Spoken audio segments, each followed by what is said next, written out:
Hello everyone and welcome back. A couple weeks ago we went on a day trip to the east of Oaxaca. Normally we would have taken local transport, but due to the current COVID situation we decided it would be safer to rent our own taxi for the day. Adalberto, our driver, put together a plan for us that included 6 different stops and a whole lot of adventure. So come along with us and see what this region of Oaxaca has to offer.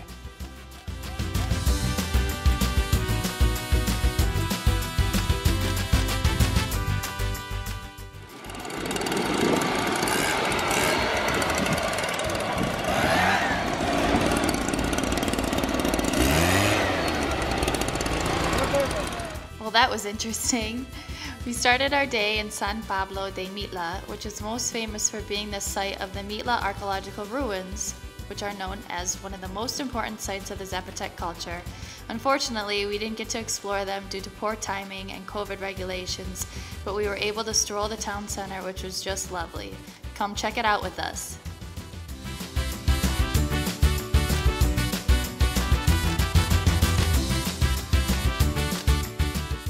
We want to give a shout out to Adalberto for being patient and translating for us when we just didn't understand.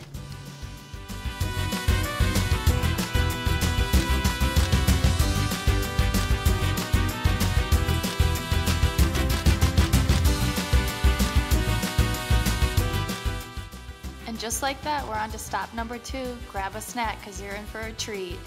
Hey everyone, happy Sunday fun day. Today we got in our cab and we headed 45 minutes east of Oaxaca City to this beautiful town of Tlacolula. Every Sunday is their big market day, so they shut down all the streets and people come from all over to sell and buy goods. So today we're here to check it out. This market's been going on since the Zapotec time, so it is over 1,000 years. Very traditional. Yeah. Today we are searching for barbacoa and goat head consomme. So sounds delicious to me. See ya.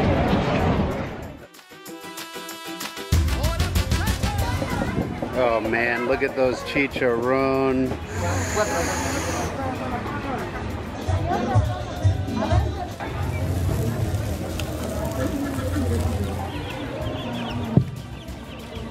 Sorry guys.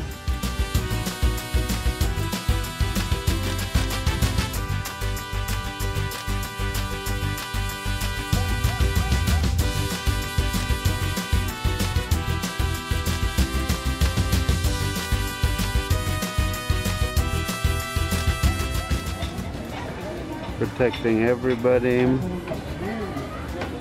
and even behind. Yeah, some oh, look at that goat head tacos.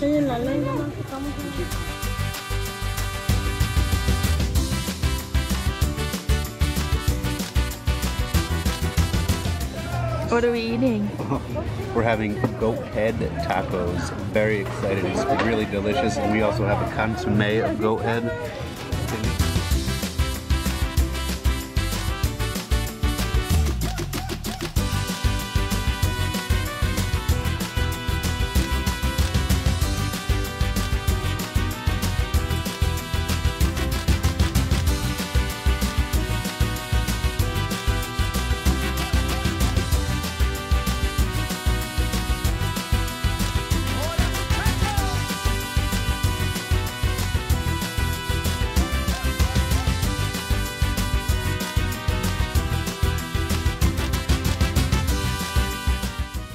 This one is for all you meat eaters. Choose your stall, pick your meat, and they will happily grill it up for you with some fresh veggies and tortillas.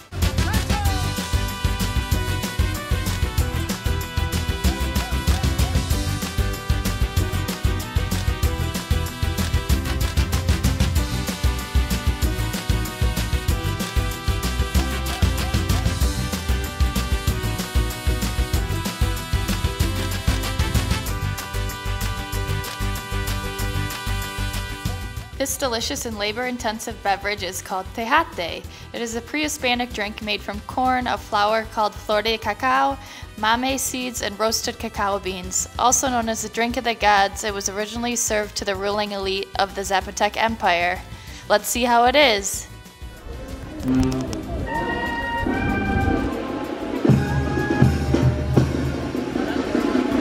Wow. That's good.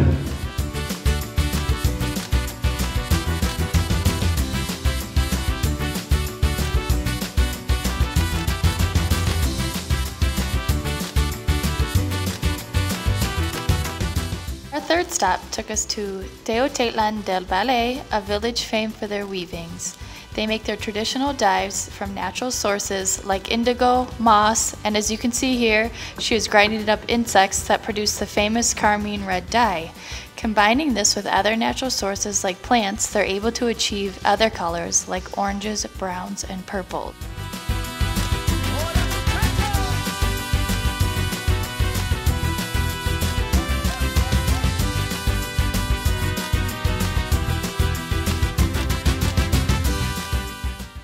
It's 5 o'clock somewhere, right? Stop number 4, and also my favorite one of the day, brought us to the Don Agave Mezcal Distillery.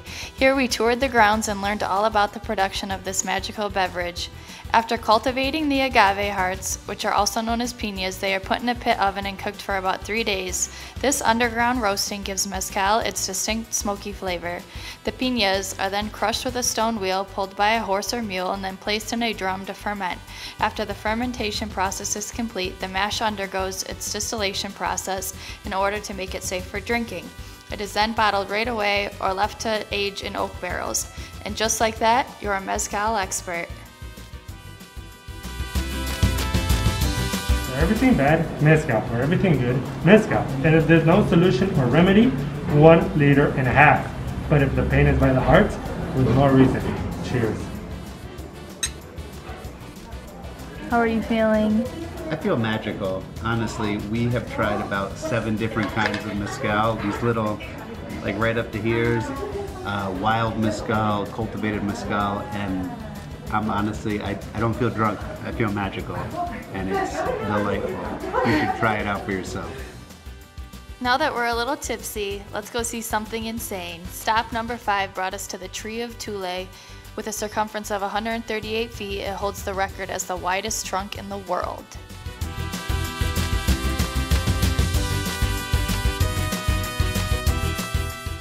We stopped to try out Nieve, which is Oaxaca's version of shaved ice, and it did not disappoint. He's eating tuna. It's tuna. Pero Really. tuna is, we think dragon fruit. It's dragon fruit. It's delicious.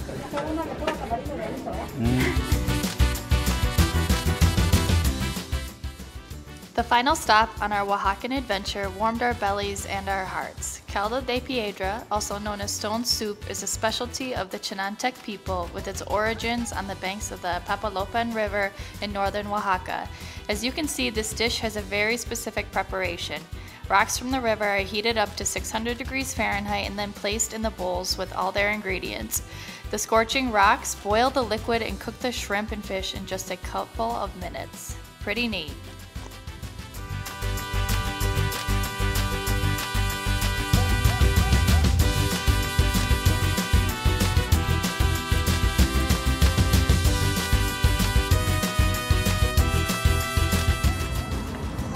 Ooh, this looks delicious. I can't wait to take a bite. What the? What's that? There's a stone in my soup.